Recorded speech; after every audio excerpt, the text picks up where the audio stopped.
In our leading story this morning, Finance Minister Malusi Gigaba's advisor, Professor Chris Malikane, has been barred from speaking in public as of now. The fact came to light at the discussion on nationalisation of the Reserve Bank. Malikane was to engage with a panel constituting of the Black Business Council, the Progressive Professionals Forum, the Black First Land First, and ANC's Brian Bonting branch. The dialogue focused on the need to break the private control over the SA Reserve Bank and the need for a black bank in South Africa. As you know, this session was also saying that one of our panelists will be Professor Chris Malikane. And I think all of us woke up to the news of the Minister of Finance, who said Chris cannot speak in public up until a particular time. I think it is a misnomer to have a private company in the Constitution. How can it be? How can the Constitution of this country have a company with private shareholders in the Constitution? We have a few Chapter 9 institutions that are independent. Why can't Reserve Bank also be one of those? I have no problem with its independence, but I have a problem with the fact that it is owned by private shareholders. We as Black Business Council, we have started a radical approach to establishing a black bank, but taking into cognizance that the banking industry is highly saturated.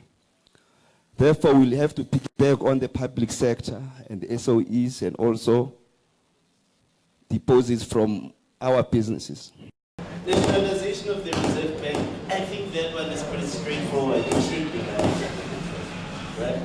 And the quicker it's done, the better it is. Because for me,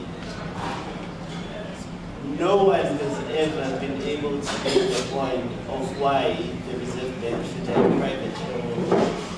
And those private shareholders are largely the banks.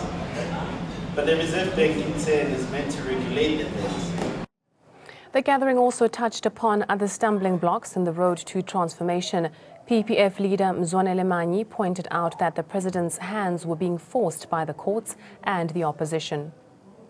The fact that a majority in parliament, you still have no conclusion. President Zuma, he might be the head of state, but doesn't have the final say in the country. The person with the final say in the country is Chief Justice Mogoeng. When Mogoeng speaks, no one speaks after him. That is it. That is the justice system. Zuma can speak as much as he likes, President Zuma. He does not have the final say. And this is why, for us as PPF, wanted a debate between constitutional democracy versus parliamentary democracy. Even if we amend Section 25, we are going to be challenging Constitutional Court and we're going to lose. And then we're going to say, okay, let us amend Section 1. Because that's where constitutional supremacy rests. To amend Section 1 of the Constitution, you need 75% of the vote in the National Assembly. If you're serious about land expropriation without compensation, why would you be resistant to land occupations? And at this point, it's a political process that I argue, and we argue in BLF, symbolically it is carried by President Zuma.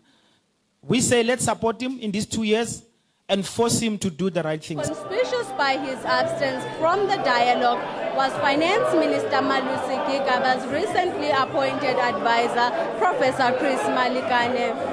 The Treasury has reportedly barred the professor from addressing public events for some time. This comes after the opposition Democratic Alliance has vilified Professor Malikane for his views on radical economic transformation, including South African Reserve Bank nationalisation. Nomusa Pumula for ANN 7, Rhodeport, West Rand.